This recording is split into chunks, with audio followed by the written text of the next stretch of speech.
All right. Thank you everyone for attending this month's market update webinar for the month of December 2025. As always, let's start with some disclosures. Silverstone Financial LLC is a registered investment advisor. Information presented is for educational purposes only, does not intend to make an offer or solicitation for the sale or purchase of any specific securities, investments, or investment strategies. Investments involve risk and, unless otherwise stated, are not guaranteed. Please be sure to first consult with a qualified financial advisor and/or tax professional before implementing anything discussed within the presentation. And of course, past performance is not a guarantee of future results. You can see our website for additional disclosures. And throughout the webinar, please use the Q&A button at the bottom, and we will address any questions you have at the end. So quick summary about who we are. Silverstone Financial, the firm, is a fee-only fiduciary independent wealth management firm. We provide comprehensive wealth management services, including financial planning, investment management, tax preparation, estate planning, and so on. You can learn more about us on our website. And I'm Jeremy Eppley. I'm a financial planner that specializes in inheritance optimization and gift and estate planning. And my partner, Gordon here, Gordon Achtermann, who is also a financial planner who specializes in retirement planning and values-aligned investing. I think we can hop right into Let's do it. the performance, and then we'll get into some news for the month. So November 2025 was, I think, best described as a flat month, mostly. The top 50 stocks fell about 0.5%. The S&P 500 rose about 0.2%. Small caps outperformed the rest of the market, growing by 2.6%. Global ex-US, so non-US companies, grew by 1.7%, slightly less than the small cap US stocks, but better than the large cap stocks, which have performed well this year. So I guess a little bit of catch up on the small caps. Aggregate bonds are almost perfectly flat at 0.02%. Gold was the best winner this month at 6.5%. Crude oil down 4%. Again, that's a very volatile commodity. So 4% up or down is not a big swing. And Bitcoin, the big loser for the month, down 16.9%. A lot of volatility, especially in the crypto space, a lot of volatility in some high tech names, some risk on names, as we say, the riskier plays got hurt a little bit. And we saw a little bit more return to value, not a huge jump to value, but yes, shift. Anything to add, Gordon? Well, it's just the breadth of this market. I feel like the bulls are really kind of in control. When you see the top 50 down a little bit, but the overall index up, in spite of a lot of market concentration in that top 50. I was looking at something just a few minutes ago, and I saw the equal weight index of the S&P 500 is at a record high. So if you just bought a basket of all 500 stocks and put the same dollar amount in each one and let it ride for a year and then rebalanced once a year, yeah, that's at a record high. So that's a good sign of just general confidence. Yeah.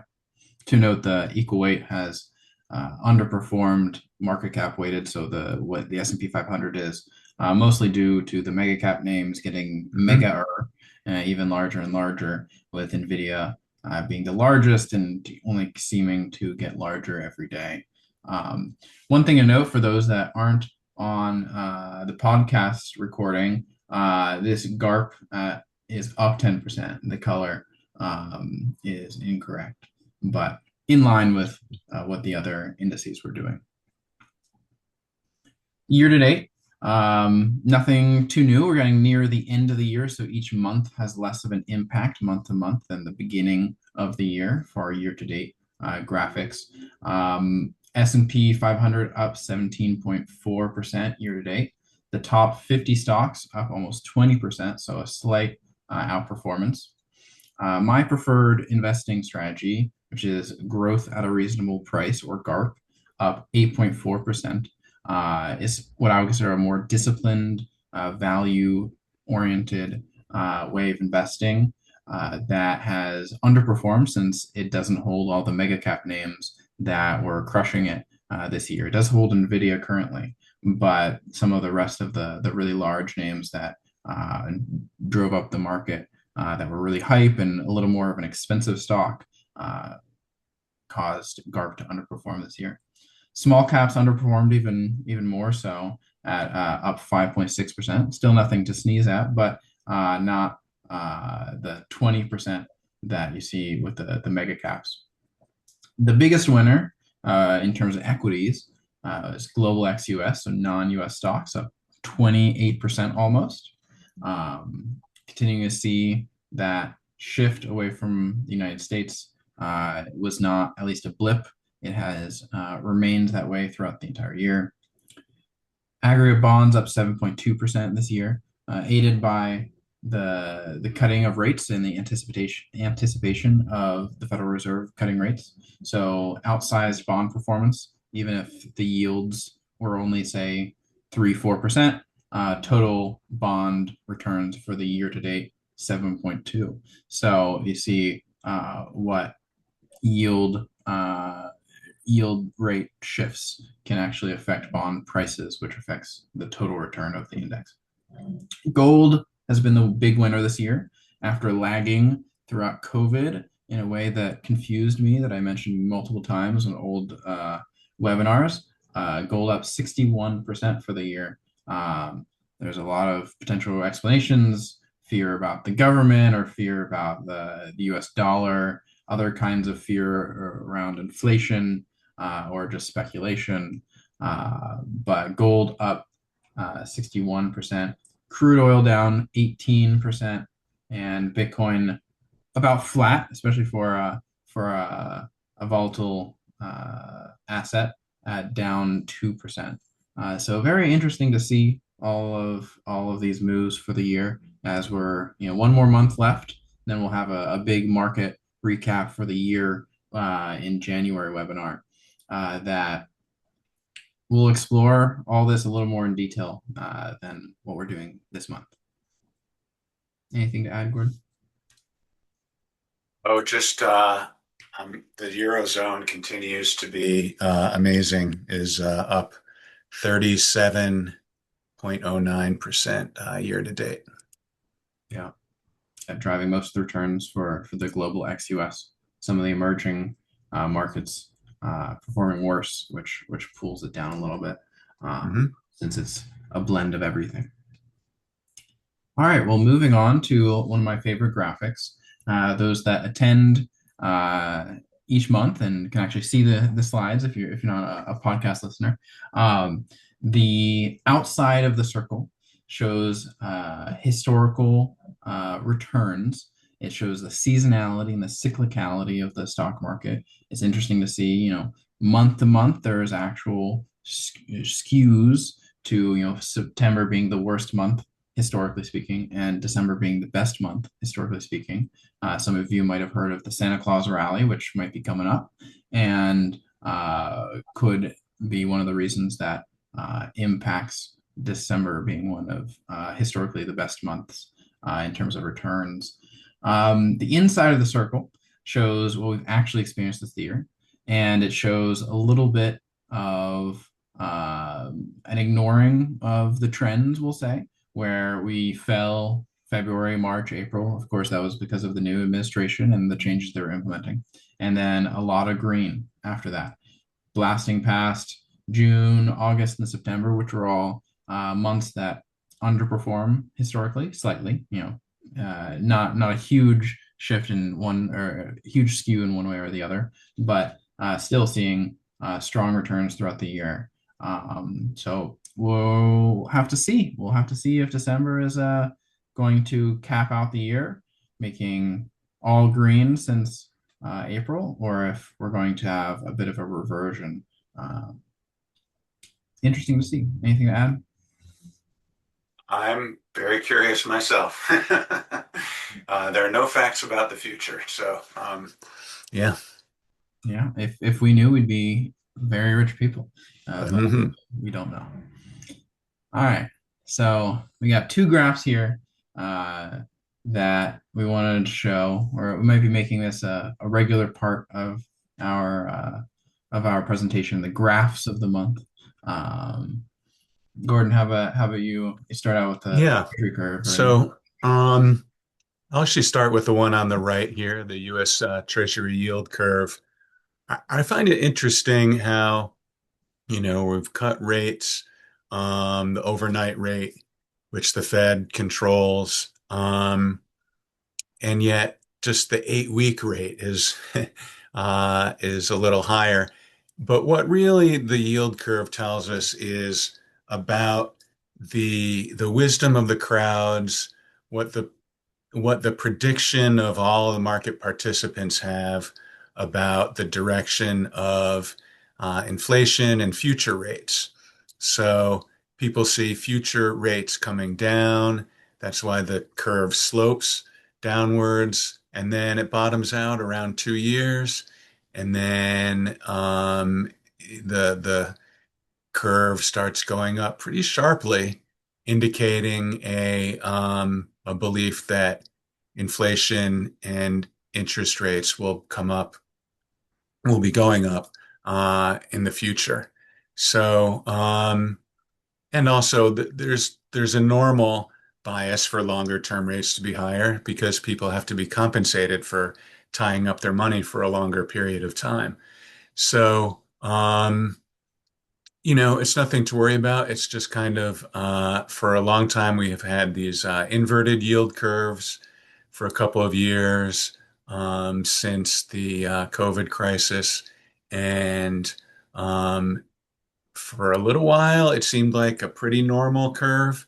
And but this is just, one of those, oh, hello, cat, one of those interesting phases that bond yields and the bond market are going through.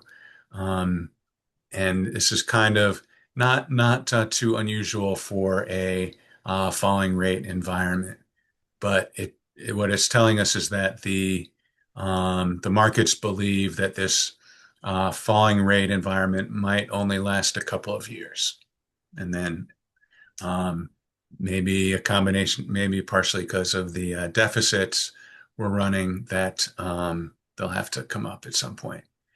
Um, Yield curves in finance are some of the most complex things. There's so many inputs to it. Gordon mhm. touched on one of them, which is the expectation of future rates. But there's also, demand for money. Banks or other institutions having demand at specific time periods. There's other kinds of factors about supply of bonds and anticipation of course, the Fed rate cuts. So very also the fear in markets. If you're fearful, you want to usually lock in long bonds, treasury bonds to be uh, having a certain return for 30 years. So really interesting. A lot goes into it, and we look at these kinds of data points when managing client money. All this filters into the market as inputs into assumptions and inputs into financial plans, all that kind of stuff. So super interesting to see. And when you look at this curve, each the columns, as it were, the spaces aren't exactly even. Yeah. 3, 5, 7, and then it goes 10 to 20 years. So you see that it looks steeper there. That's very normal, and really, anything under 5% is not at all worrisome. Even though it looks like, whoa, it's way up. It's just relative to um, seeing it in the 3.5 to 3.75 range there for the first 2/3 of that chart. Yeah. Um, yeah. So the one on the left here, another thing I found interesting when we were preparing for this meeting and looking over a lot of data. This is revenue for some of these big AI companies. OpenAI, $13 billion of revenue. Um, and uh, they're not a public company.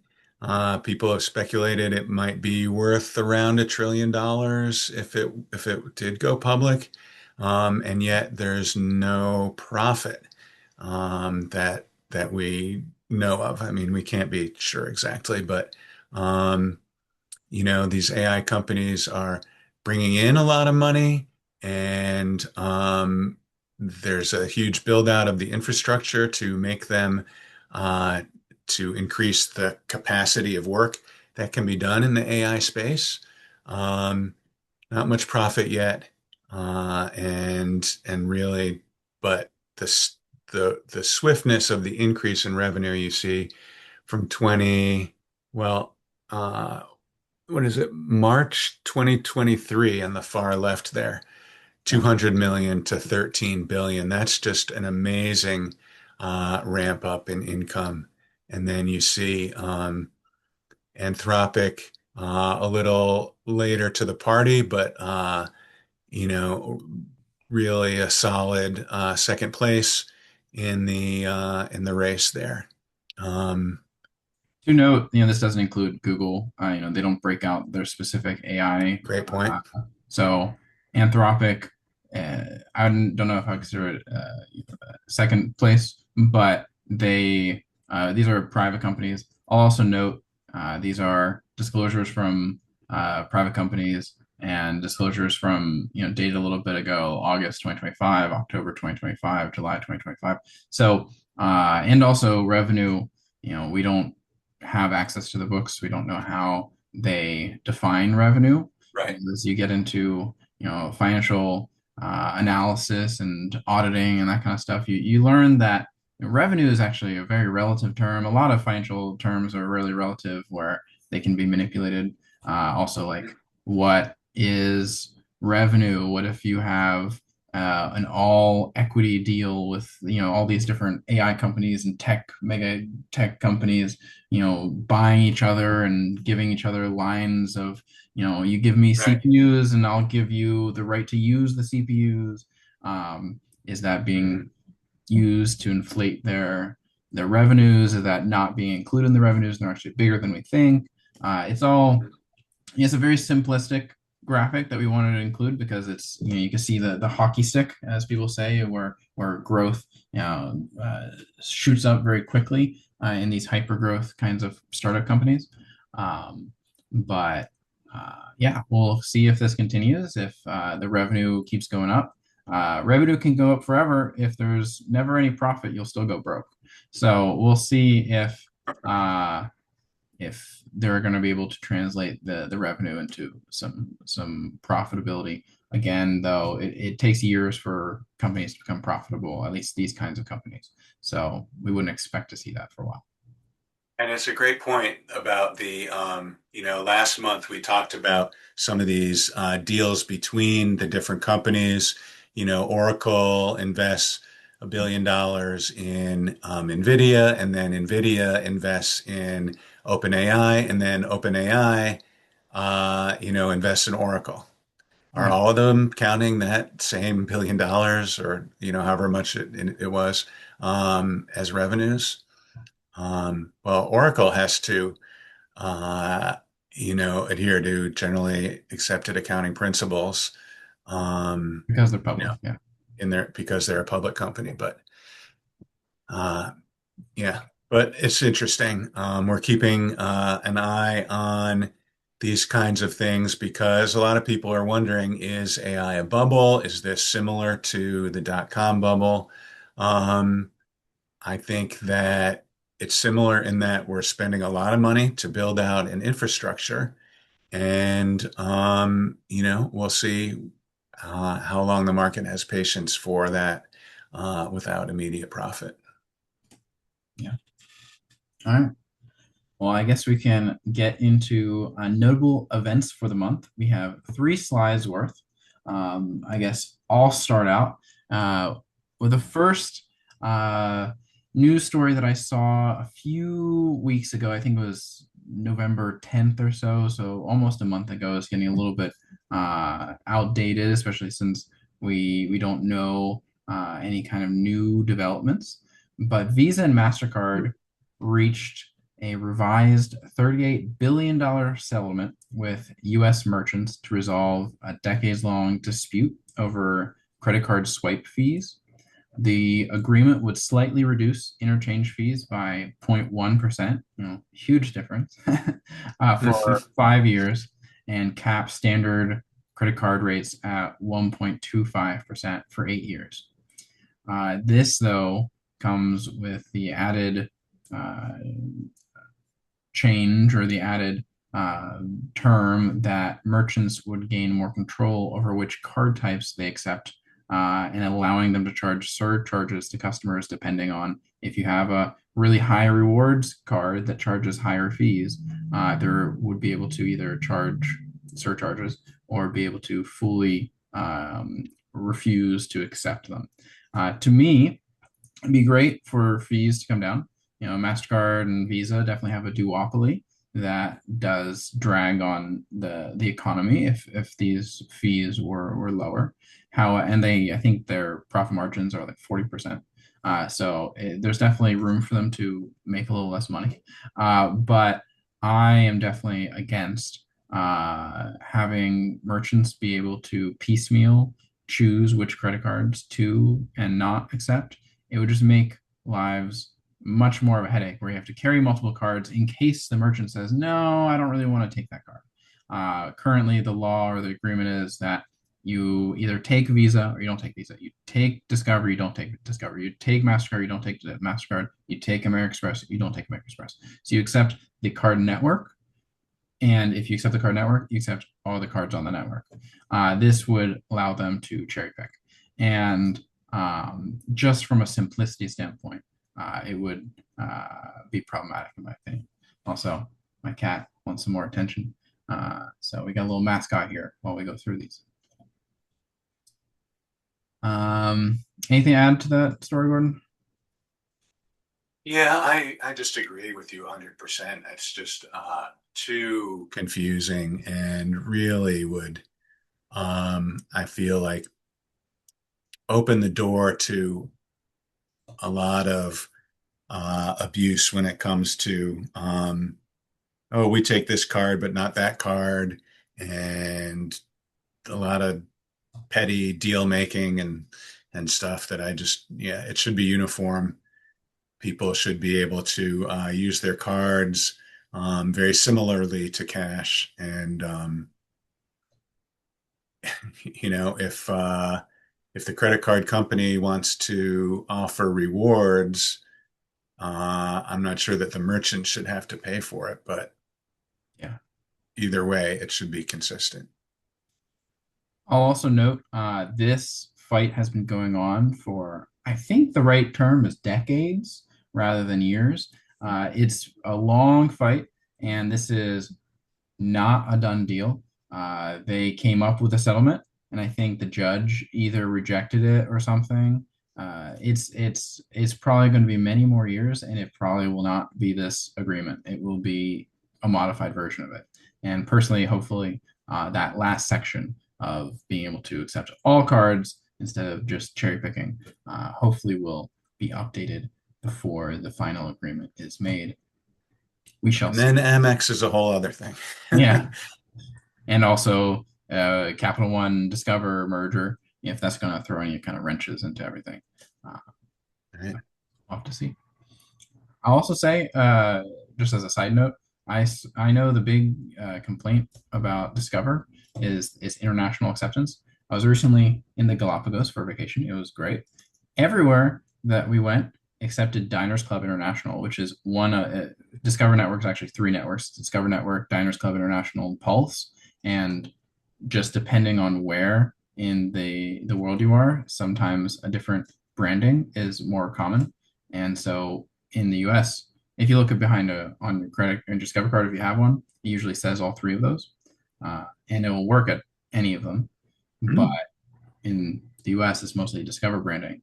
versus I saw no problem about acceptance of Discover cards, at least in my very small sample Yeah. size of one country um, and where I went. But there were plenty of Diners Club international acceptances. Just a random side note. All right. So, second article that we found really interesting was Berkshire Hathaway's new holding in Alphabet. They have held it for a little bit. They've just been ramping up their holdings, ramping up to a good chunk. They now own $4.3 billion in Alphabet, while taking reductions in their long and I think largest holding of Apple and Bank of America, which is another huge holding of theirs. They have held cash. I forget if cash is their largest holding, but I think cash might be their largest holding at 300 billion or some ridiculous number, where it kind of speaks to overpriced stock markets. Buffett is known for patience and known for holding cash until a crisis and then being able to take good advantage of crisis. Never letting a good crisis go to waste, or whatever the classic saying is.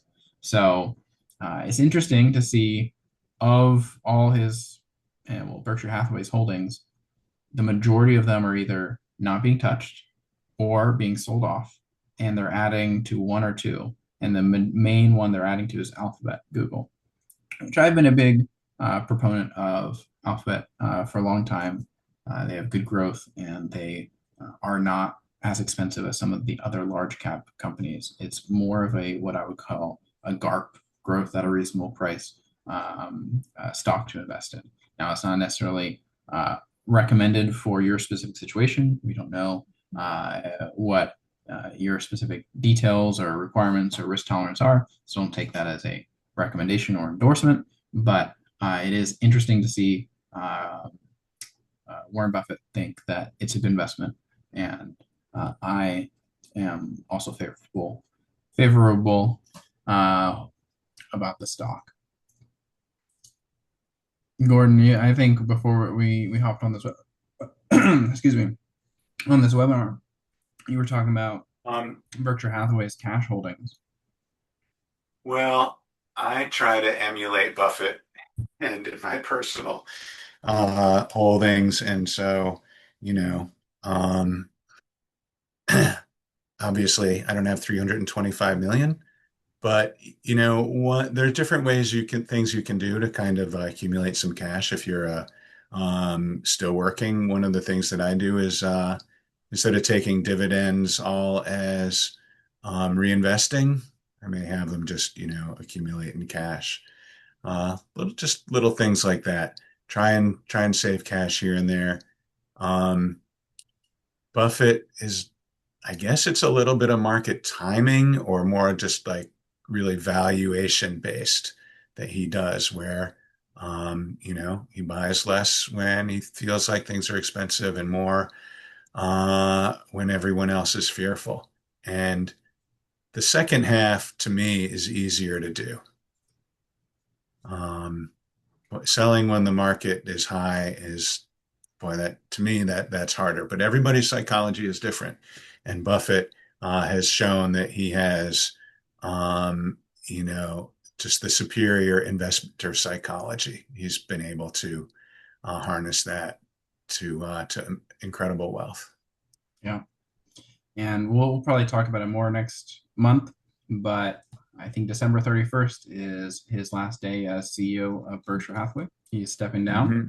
I think Greg Abel, if I remember his name correctly, is taking over.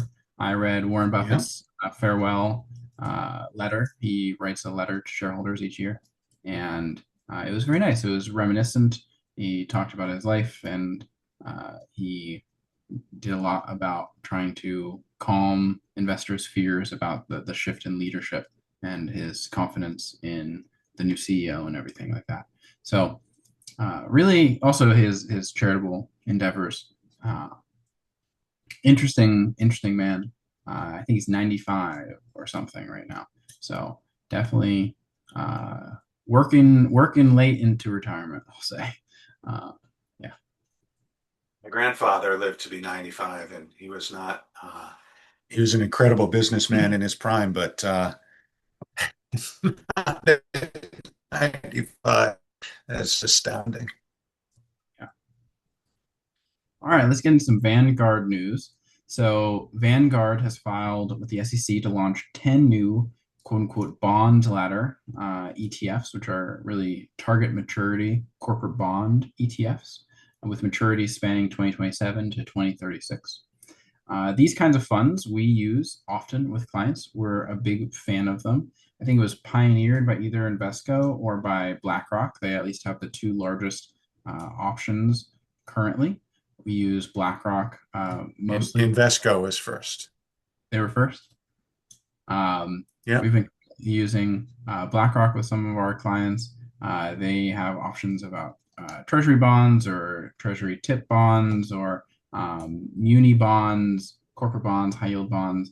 And the beautiful thing about a what's called a bond ladder ETF or these target date maturity ETFs is that they have actual maturities like a bond would. So normally, if you buy a bond, you give a company $1,000, and then in 10 years they give you $1,000 back, and throughout each year they give you $60 if it's a 6% yield, and you just earn that interest, and then you get your $1,000 back when it matures.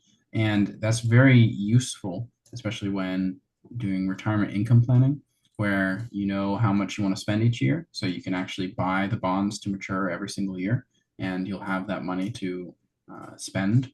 And it's in a relatively safe investment, earning some yield to be able to either pay taxes or invest something else or just spend a little bit more. So big fan of it. But the problem with bonds is they're not that liquid. They're harder to sell. They also, if it's a corporate bond, if it's making a little bit more than just a treasury bond, it comes with some risk. And that risk would be great to diversify away. But it's very expensive to buy lots of bonds. It's very expensive to research lots of bonds. It's difficult to manage all of it, again, with each of them having their own liquidity problems. So all of that is usually solved with a fund strategy where you buy a bond fund, they do all the investing for you, you're able to sell it very easily, the fund very easily. But the problem is it doesn't have a maturity date. Most funds have an indefinite life until they peter out, they go bust or something like that. They usually keep going, or they get bought by some other company and consolidate in. But these kinds of bonds were invented apparently by Invesco and it was an ingenious invention. It's great where it gives diversification across lots of different bonds. It gives easy trading, and it still retains that maturity date. So, big fan.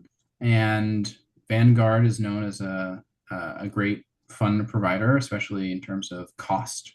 And a lot of times when they offer a specific fund type, they are very cost competitive, and they force their competitors to also, bring down prices. So even if we at Silverstone don't end up using Vanguard with our clients, it might take them a while to catch up to Invesco or BlackRock, which usually, if they're behind, they have higher spreads, lower liquidity, which is it affects some aspects of the investment.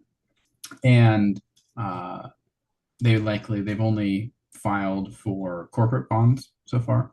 And sometimes we like using high yield corporate bonds instead of just investment grade corporate bonds, or we like using municipal bonds if the is right for the client. So until they start offering those other options, we may or may not use them with clients. But it's great to see additional competition from another great fund provider. Yeah. Anything to add? Yeah, I've used Invesco myself. I think first bought some one of these 3 or 4 years ago, and I didn't realize at first that BlackRock competed there. Invesco calls theirs bullet shares. I don't love the name, but that's that's what it is. I like pool Um, shares way better than I bonds. That's so confusing for those that know what government series I bonds are. They are right. not at all the same thing as an ETF. I really Yeah. dislike both the names. I feel like I wonder if that was deliberate. But but also everything Apple is I this, I that. So, yeah. iPads and stuff. Well, So, it's the iShares. iShares came out around the internet boom, and which was purchased by BlackRock later on, and so it all comes from mm, the I internet shares. Um, that's where the gotcha. I bonds comes from. But still, I don't like the name. Hopefully, Vanguard comes up with a great branding order. But yeah, I mean, BlackRock does have the broadest offering. And so if you want to stay in one family, they have more options in terms of the categories that they're in. Yeah. All right. Well, last Vanguard news here. Vanguard, when crypto ETFs from the likes of BlackRock or from Fidelity, when those came out, they did not allow their investors to purchase those ETFs on their platform. It was basically deemed too risky and not what Jack Bogle, the founder of Vanguard, who passed away well before this decision was made, but was not in his investment philosophy.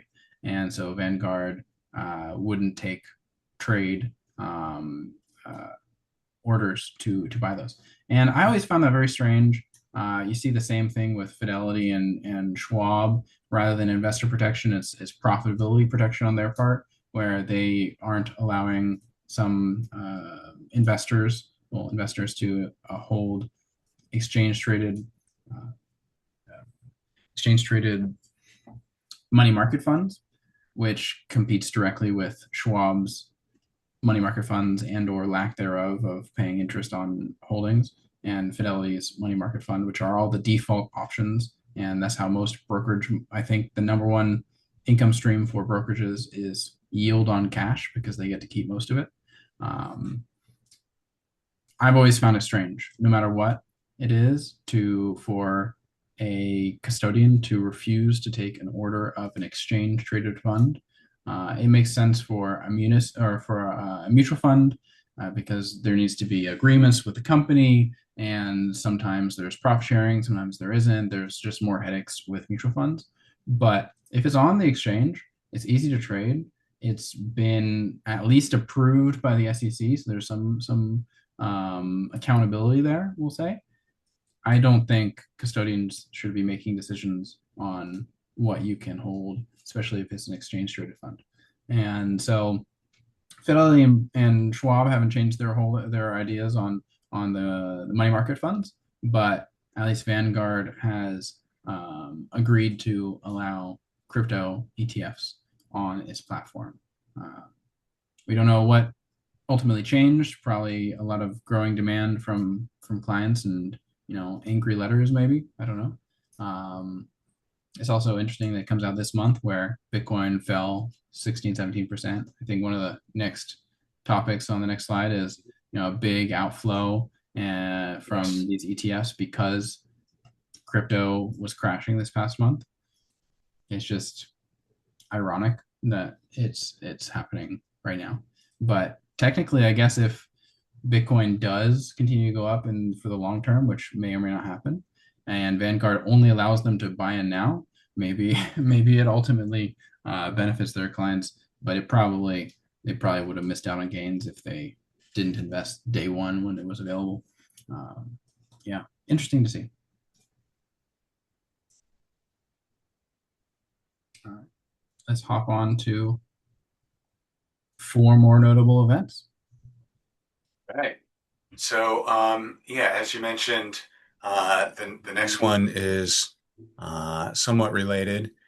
Investors pulled out or sold $523 million worth of um, uh, or shares from IBIT, which is the Bitcoin ETF.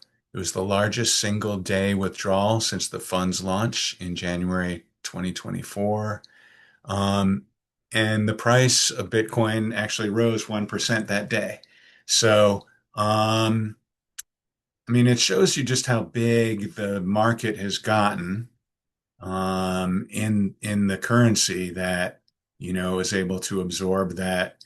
I don't know if that means that BlackRock has a reserve of some sort that, uh, in their house account or whatever that was able to, not really crash the market with a $500 million. Um, so it just it's not only showing how volatile it is that there could be that big of a move in one day, but you kind of wonder, was there some, and this is the thing that you never know with crypto is, was there a particular insider? Was that one or a group of people who made that move? Um, you know, we don't know. We'll never know. Um, that's just one of the whether it's a feature or a bug of crypto, then that's that depends on your perspective, I guess. That we don't really know what's behind it. You can see the on the blockchain, you can see the exact the trades, but a lot of times they're anonymous. You don't know who's actually behind the big whales or whatever that are moving. I'll Hmm. also note I don't know how the day flow necessarily works, but I would assume like IBIT would be lagged by a day potentially. So like they're being redeemed, and I maybe they redeem it all at the end of the day after markets settle or something. I don't know actually how it trades, if it trades intraday or not. Like the fund trades intraday, but if they rebalance the underlying holdings or not. Um, so that might also be some of the reasons for the big outflow, but Bitcoin up kind of, it might not be minute for minute. We don't know. Hmm.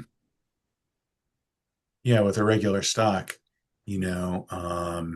if somebody wants to sell that much, they would have to break it up and stuff in order to, because there has to be market makers that um, you know can facilitate everything happening in a smooth order. Yeah. Um, I think Not sure Coinbase how is that the works. custodian. The Coinbase is the custodian for IBIT. They might also act as a market maker. I don't know. This is starting into like the plumbing Yeah, of the financial markets, where most people, they don't care how it works. They just care that it does work. And hopefully, the crypto markets continue to work. It's not necessarily guaranteed. We'll see. right. But it is, in a way, it's a good sign that it worked fine with this big day. It's healthy. Um, Next one here, Goldman Sachs is has acquired or agreed to acquire Innovator Capital Management.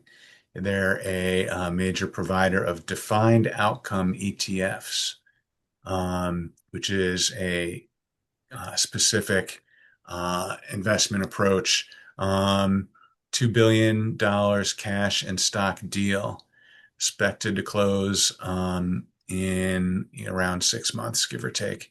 The acquisition brings about $28 billion in assets and more than 150 ETFs into Goldman's platform. So really boosting Goldman's presence in the active and outcome-based ETF market. So, again, it's another example of how I think some people conflate indexes and ETFs. Initially, ETFs, which exchange traded funds, were almost all index funds. But you can use an ETF structure for all kinds of different things. And for most purposes, it's a superior structure to the old mutual fund approach and brings more flexibility. without getting into the weeds on the mechanics of the markets. But it's not a space that I recommend for our clients. These defined outcome funds. You're always paying insurance, whether it's costs of options in order to stop losses or whatever. And so I just feel like, if you have a defined outcome in mind, then you can probably uh, do better just with your correct mix of stocks, bonds, and cash. But um, certainly, um, for some people, it's a good space to be in. A lot of investors like it, but there's I feel, I feel like for so many of these funds, there's some kind of edge case scenario where your risk is higher than you might think.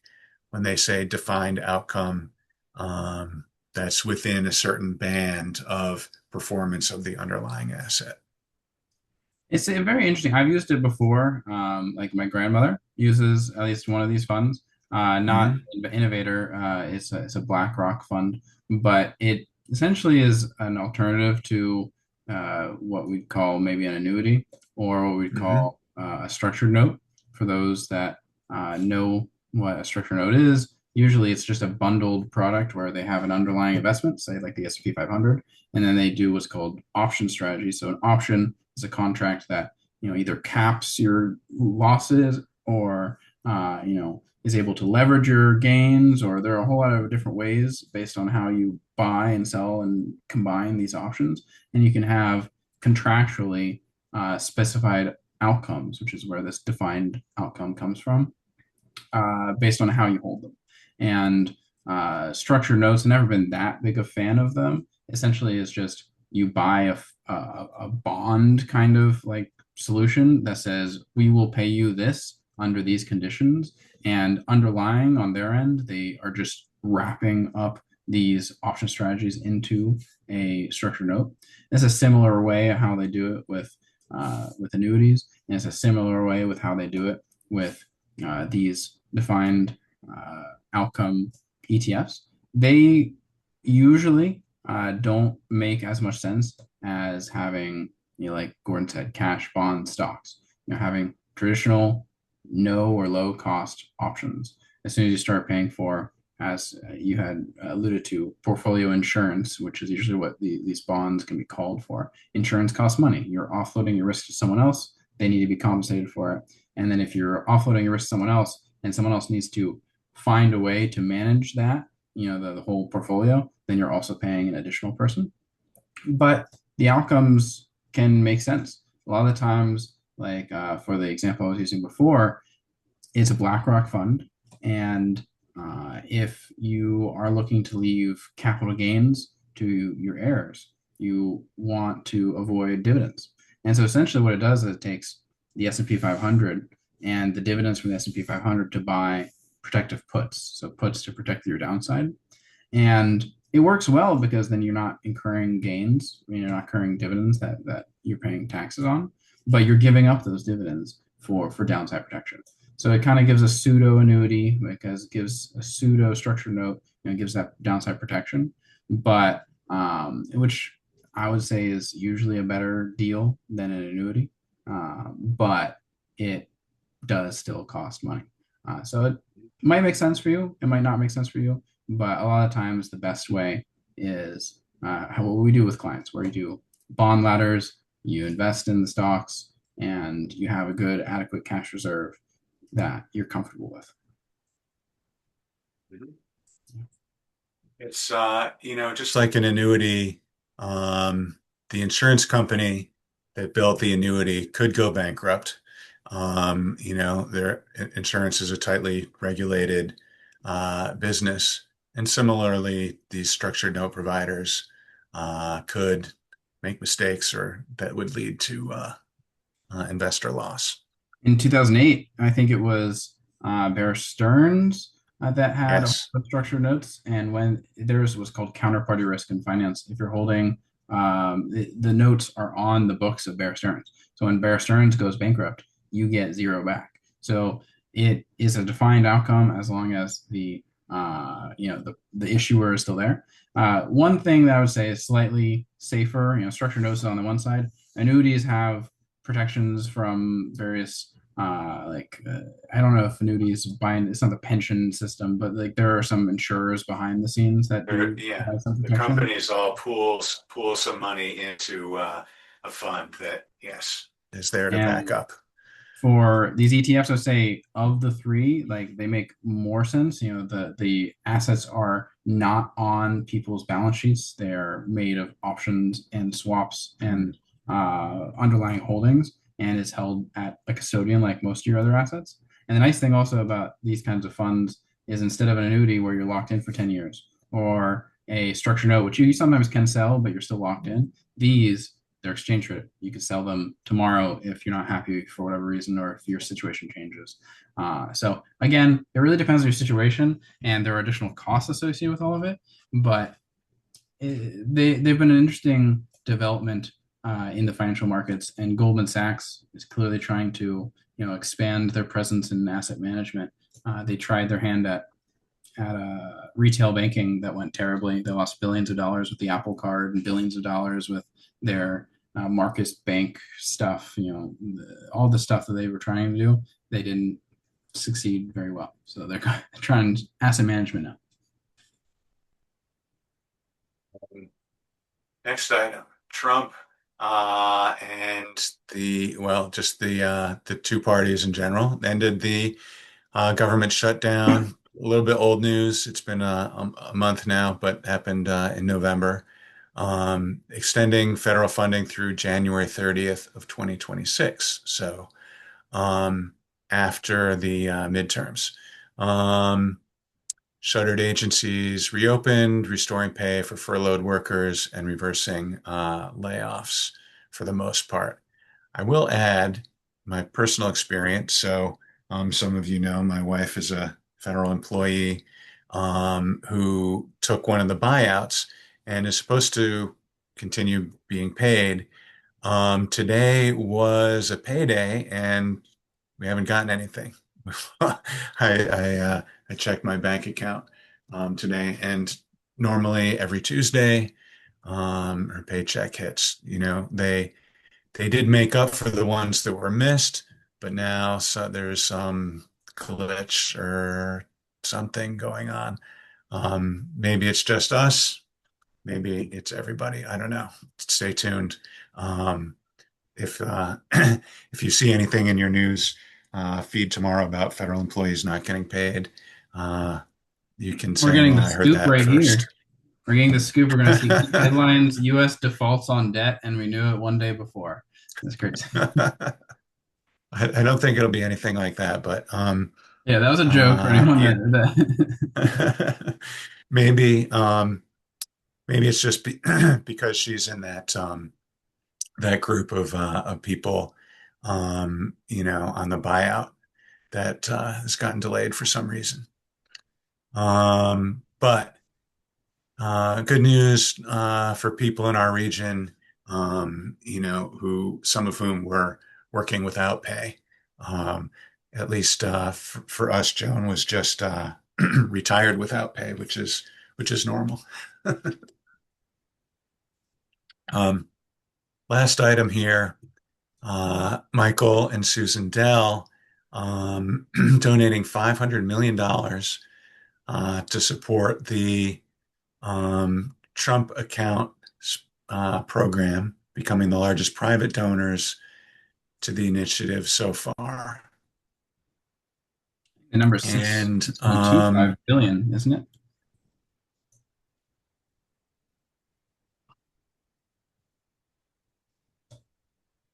yes, sorry, 6.25 billion. Um, I was reading off my notes. And so the idea is with these Trump accounts, just quick review, you can put up to $5,000 a year into a kid's account. you contribute after-tax money, but then it grows tax-free. So it's like a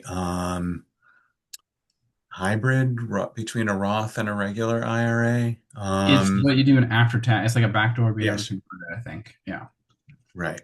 Um, yeah, without getting into uh, um, the jargon too much. It's Yeah, just sorry. it's all right. It has some of the qualities of an IRA in that of a Roth in that it's growing uh, tax free, but you don't get any tax benefit by putting the money in. Um, and so this money is going to be through their foundation.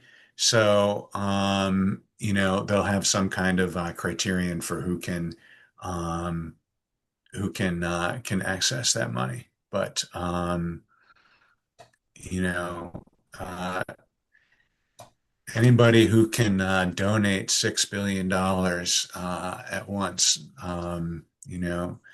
that's an incredible fortune. Of course, the founder of Dell Computers, um, and this is not his first big philanthropic endeavor. So, um, it's great to see. I think it's $250 per child. Is that correct? 250 per for 200 or $250 for 25 million. That's the 6.25 billion. Is that right? That math works out. Yeah, Yeah. 250. Or, Yeah, I think it's just they had done the math where like that will grow to, a few $1,000s by the time the kid's 18. And it's there's plenty of studies showing that there are kids that have a few $1,000s instead of assets instead of a few $1,000s of debt at 18, lead very different lives. So uh, well, and also, so our kids, we put a little money in Roth accounts as soon as they started having earned income because just seeing it grow, even if it's just going from $1,000 and then a few years later it's 1,500, it gets them into the mindset that, yeah, watching the daily up and down, it's not nearly as important as paying attention to the long-term trend and, making them see the value in saving for the long run. I think Really, this it can change a person's mindset. this donation, I think it'll be really interesting to see a social experiment, 18 years later, if these kids will have, if they'll even know about these Trump accounts, or if they're going to be, watching it daily. I don't know what kind of visibility a lot of these kids will have, but it's Right. definitely going to affect them. Hmm. All right. Save the last biggest news has probably been on your your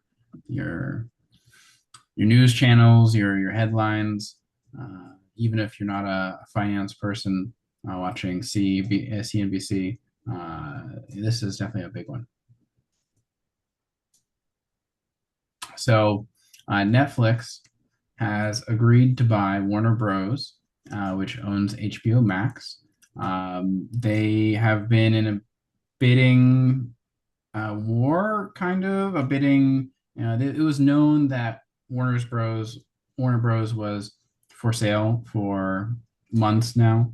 I think the three main contenders was Netflix, Comcast, which owns Peacock and uh, CNBC and that kind of stuff, and Paramount, um, Paramount Netflix, and and Peacock would be the three: Paramount Plus, Netflix, Peacock Plus. It took me a little bit there to get the three streaming service names, but all of them are trying to take over the HBO Max. Really interestingly, the Paramount is what, like a fourth the size of HBO or something like that in terms of Warner Bros. In terms of the size, like 15 billion versus like 60, 70 billion, or I forget what it is. Very interesting to see like the acquirer be much smaller.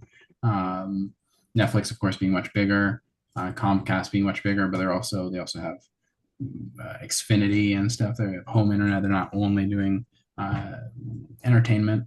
I think Disney was the only major player that Mhm. didn't bid because they knew that they wouldn't get regulatory approval. I think that was the reason. Yeah. And then a few days later, after this deal was announced, maybe it was the next day, 1 or 2 days later, Paramount, which was Right. snubbed, uh, came out with a hostile takeover bid. Instead of going to the board asking for approval, they went directly to shareholders saying, "We'll pay you $30 a share, sell it to me. It's better than what you're going to get for Netflix." And if they get 50% of the company, they can they can decide whether or not to sell themselves. So really interesting, lots of implications. What are your thoughts, Gordon? Well, my thoughts turn a little bit to the political side of things with regard to CNN and what the ultimate um, uh, disposition of that would be. Um, CNN, Ted Turner's network that he built somehow in all of the years, I guess it was under America Online when they bought out Time Warner and they got uh, CNN, TNT, the cable channel, and some other properties like that. Um, you know, would would Netflix care about CNN? Would they just spin them off separately, or just leave them alone? Or and on the other hand, would Paramount, which is controlled by Larry Ellison's son, Larry Ellison is the founder and still chairman, I believe, of Oracle Corporation and a big Trump ally. Would he want to change CNN in some way? Um, so all to be to be seen, but there's a political angle to it, and uh, the president, basically said that Netflix, he's going to take a personal interest in the approval process, which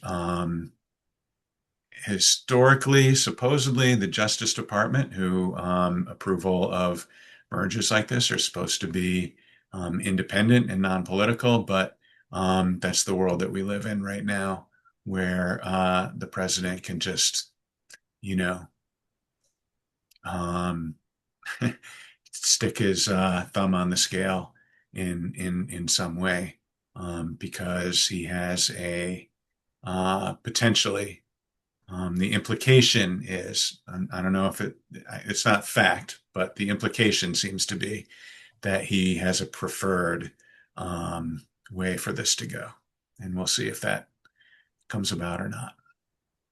Yeah, my mind immediately went to the regulatory side of it, where I think Disney didn't bid because they didn't think they'd be able to get it through regulators. They'd be too big of a monopoly. Netflix is pushing it, and they have, I think, together would be 60% of the market of streaming. But the argument to be had is this isn't a streaming monopoly. We're talking about like entertainment monopoly, so it's not actually 60%. We're fine. There's of course the reasons to avoid these mega mergers is if it consolidates too much, then there would be ability for Netflix to keep increasing prices and hurting consumers. There's also the opposite of that, where a lot of analysts, when this deal was announced, Netflix fell. It's pretty common for the acquiree to rise and the acquirer to fall after these announcements because usually acquirers overpay. But there's also additional thoughts about HBO Max and Netflix are some of the more expensive streaming services, and that there's likely a lot of overlap. So this actual purchase, there could be cannibalization, and some of the HBO Max subscribers would be essentially absorbed into Netflix and might have a higher fee because Netflix might be able to raise prices, but might net not make as much money. So it's really a question about cost synergies, which is corporate speak for being able to fire people because you don't need two middle managers doing the same job. Um, Other kinds of cost synergies that you might be able to come up with. But it's really interesting to see. Well, it's also very interesting with Paramount. That backing, it gets into the political as well. Paramount's, I think, the fourth largest. So it's a little bit easier to convince the merger, but it still would be problematic. It still might not get approved. Though with what Gordon said with Trump, Larry Ellison, I think, is the name. They're friends. This is the son's company. It also gets really interesting where they got their money from. It's Saudi Arabia and a lot of these Middle Eastern sovereign wealth funds that have been investing, as we talked before, investing in like EA and other kind of entertainment companies. This is a big interest for them to try.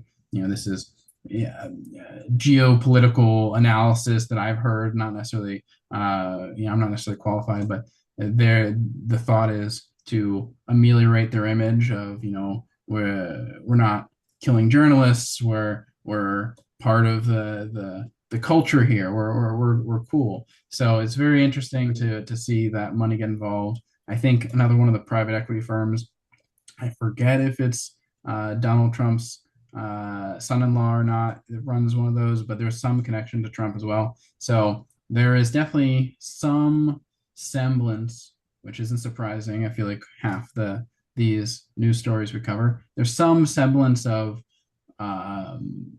Trump getting some sort of favors or helping a buddy or making money some way from his position of power as president of the United States. So it'll be interesting to see if he pushes, as Gordon said, thumb on the scale to make Netflix lose out. I don't think there's either of these are necessarily consumer friendly. Either of them would hurt consumers, and one more so on the pricing side, and the other potentially with what Paramount might do with HBO Max and how the cultural shifts on all the stuff with the CNN and the Saudi Arabia and the various mixing of cable and selling off the cable and then bringing in the streaming services. It's very interesting to see it all mingle together, and we'll have to see. It'll probably be months, maybe a year before we get a conclusion to all this. But yeah, it's definitely going to affect people's day to day. Investment banking is really the place to be Yeah. if you want to You make make money money. no matter what. Yeah. They always get their big payday. But yeah, either way, it's not great for movie theater goers, movie theater companies. Warner Brothers is committed to making movies to be seen in theaters, supporting artists. Um, uh, that you know love to make the big IMAX movies, um, and Netflix, they release something and streaming at the same time that they release it in the movie theaters. They don't seem to care about the movies as a going out kind of experience. That's not part of their business model at all. So um, yeah, either way, not great for the artists who make the kind of movies that Warner Brothers typically does. Yeah, I wonder what the impact has been on theater stocks. Right now I'm blanking on the name. It was the two meme stocks back in the news, GameStop, and what was the movie theater chain? Regal Cinemas or AMC was the one. AMC. Yeah. Let me pull it up on the side screen here and let's see if there's any kind of material change in the past month. It's down 5% for the month.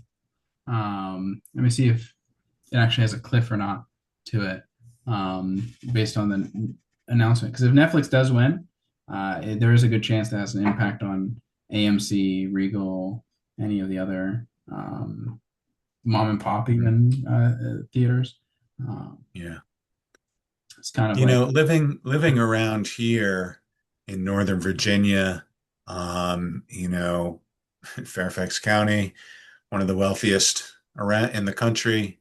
Movie theaters still seem good, but then, you travel to other places and you see so many empty malls and empty places that used to be movie theaters. So it's I'm probably a little out of touch on how important that is to people in the whole country.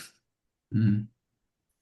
Yeah, it's hard to tell with AMC the impact because it's kind of just been going, it's down 49% for the year. It's a Hmm. good kind of recap going back to when we were saying, hey, you know, meme stocks aren't a long-term investment, it doesn't make sense. And we were told, no, no, no, it's going to keep going to the moon. And we check back 5 years later and, it's down from $581 per share down to, can you guess what the share price is right now, Gordon? From 580 Of to what? GameStop, No, no, this is AMC. 580 to what? uh, 37. $2.28. So, I um, was only off by one order of magnitude. so it's hard to tell if this is necessarily Netflix's bidding that's affecting it, or if it's just that they don't have revenue and they have a lot of debt. I don't know. Yeah. Anyway, well, I think that's a pretty good place to end it. We're getting pretty late. I think hour 15. We definitely talked for a while there, mostly of my fault. I definitely can ramble for a bit. So I don't think we saw any audience Q&A questions that we needed to answer. So we'll end it here. And I know a couple of people told me they watched on YouTube yeah, after the fact. And we're hoping to tune in next month when they're not traveling like they are now. So, yeah. Next month is the more important month anyway. It's going to mhm. be our year recap. We put a little bit more effort into finding all the pretty graphs and stuff that are good recaps for the year. So yeah, that's a great point. Thank you to everyone that's listening on podcast. Thank you everyone that's listening on YouTube. We definitely have been seeing viewer growth there. The live we've seen kind of flat. People come in month to month, but the actual online after the fact watching is great. Thanks so much for all that. My All son right. listens to things at 1.5 speed, so he never likes to listen to things live. I don't know how he does it, but Uh, if you're doing that, uh, more power to you. I'm a big fan on I study, I'm studying for the CFA level 3 right now. I listen to my textbooks on 2 times speed. I like cranking through those lectures. That's great. You can handle it. All right, everybody. Have a good rest of your day or Yeah. evening. All right. Have happy holidays and we'll see you in 2026. Bye-bye. Bye bye.